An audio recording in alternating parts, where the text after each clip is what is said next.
Hey everybody, Joshua Evans with Jackson Kayak Fishing here today to talk about something that you can do in your garage in this downtime that will help protect your investment when it comes tournament time.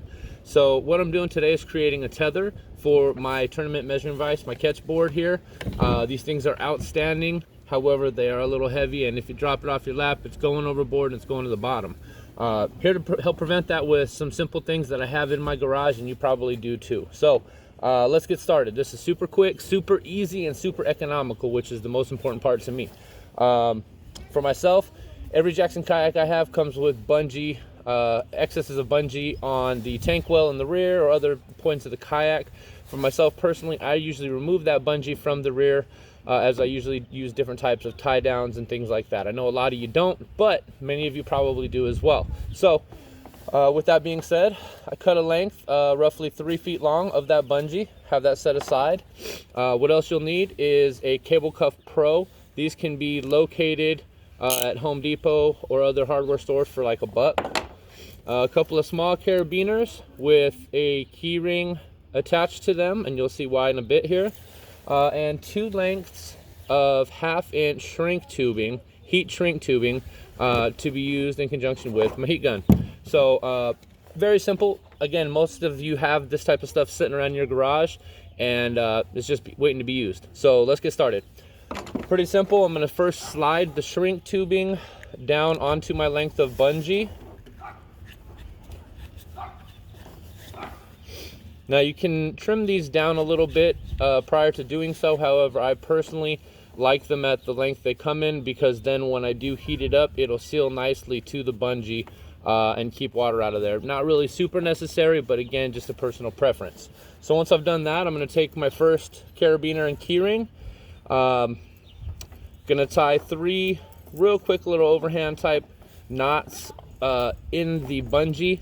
What's really nice about using this bungee is once you get it cinched down, it locks down pretty good on itself, and so the risk of it coming unknotted or untied is pretty unlikely. I'm sure you might have some other fancy knots you can use on these as well, but again, I like keeping it simple just for simplicity's sake. So get that first one tied off. I usually use 3, and again, not the prettiest, but it'll do, right? I'm gonna go ahead and slide that first length of shrink tubing up, ensuring that I get that tag end in there. So it's going to look like that. And then I turn on my heat gun. Again, you can do this in a lower heat setting. I usually just go with the hottest one and rock with it. Make sure you go around evenly hitting it with heat, and what's going to do is that shrink tube is going to go ahead and form itself to the bungee. Make sure you get all the air out of there so it really just hugs it nice and snug. Now don't get the heat gun too close to it, because again, you don't want to melt it, you just want to shrink it down so it fits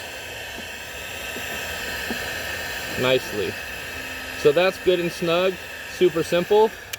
And now I'm going to repeat with the other end. So grab my other key ring,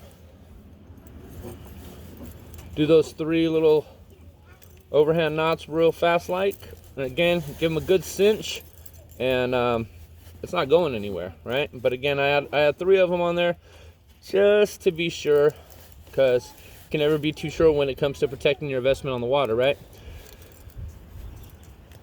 So get those tied off, and again, I'm going to grab that other length of heat shrink tubing that's still on there, slide it up, make sure that tag end gets in there nice and snug, and I am going to go ahead and heat up this side, doing the same thing, making sure that I go around nice and evenly so it forms nice and close to the bungee, making sure all the air is out. Super simple. I know there's several different really great options on the market where, you know, this is already all done for you, or there's different variations of this for securing your boards, and they're all great. I really am a fan of them. Neverlost and RoboHawk both make outstanding tethers.